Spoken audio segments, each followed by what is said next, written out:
Hi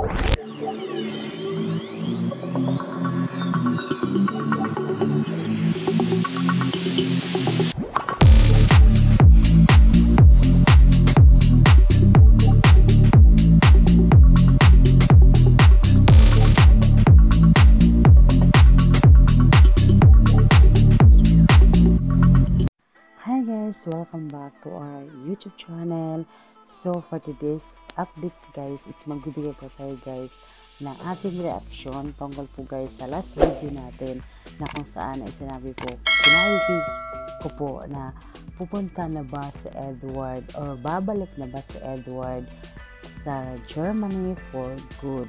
So yun guys, hindi po magstay si Edward sa Germany dahil siya po ay nagbakasyon lang at babalik po siya dito sa Pilipinas dahil hindi po niya kayang iwanan si Miss Maymay Entrapa Charot, kundi hindi po niya kayang iwanan ni Edward ang kanyang mga fans dito sa Pilipinas. Kaya naman guys, babalik po si Edward dito sa Pilipinas para nga ay ipagpatuloy ang kanyang nasimulang at napakaganda na kanyang career. So yun guys, sa ating video na yun guys, meron din nagko-comment na hindi daw yun sa Germany, kundi nasa Tagaytay po lang daw si Edward Barber. So hindi ko po alam kung sa Tagaytay yun kasi hindi pa naman po ako nakarating po sa Tagaytay. So base po sa aking nakikita dito po sa in-upload ni Edward sa kanyang Instagram video na kung saan ay kasama niya ang kanyang kapatid na si Laura at ang boyfriend na kanyang kapatid na si Laura at siyempre kasama niya ang kanyang daddy Kevin at kasama rin niya ang kanyang mommy. So buong pamilya po ay kasama po ni Edward Barber ay hindi ko po masasabi na pinapunta lang dito ni Edward Barber ang kanyang buong pamilya sa Pilipinas para po makasama po niya dito. Pero nakikita ko po ay napakagandang lugar po ang pinakita po ni Edward sa kanyang video na kung saan in-upload niya po ito sa kanyang Instagram.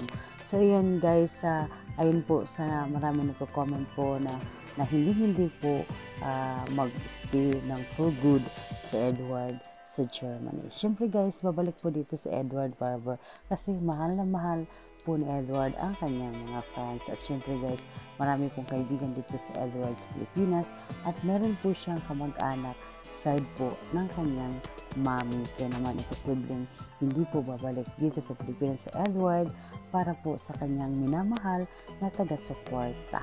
So yan guys, ang lahat po nagko-comment sa video na yun, maraming salamat po guys. And alam ko po na babalik po talaga dito si Edward Barber para lang sa kanyang trabaho at syempre sa kanyang mga fans dito sa Pilipinas. So yan po guys, hindi ko po alam kung nasa Tagaytay lang po si Edward kasi guys, napakaganda ng lugar na ipinakita ni Edward sa kanyang video.